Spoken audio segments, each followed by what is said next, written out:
Оган, чад, неподнослив мирис. Ваква беше сликата денеска на депонијата Вардариште, каде што гореше сува трева, автомобилски гуми и друг отпад.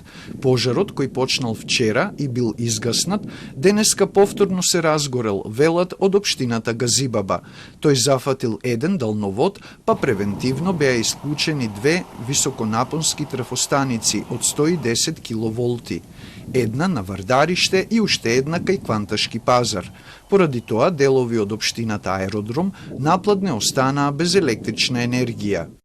Поради опасност од зафаќање на трафостаница и електрични водоводи, превентивно струјата е исклучена и поради тоа поголемиот дел од општината Аеродром е без електрична енергија. Во гаснењето на пожарот се вклучи бригадата за противпожарна заштита на град Скопје.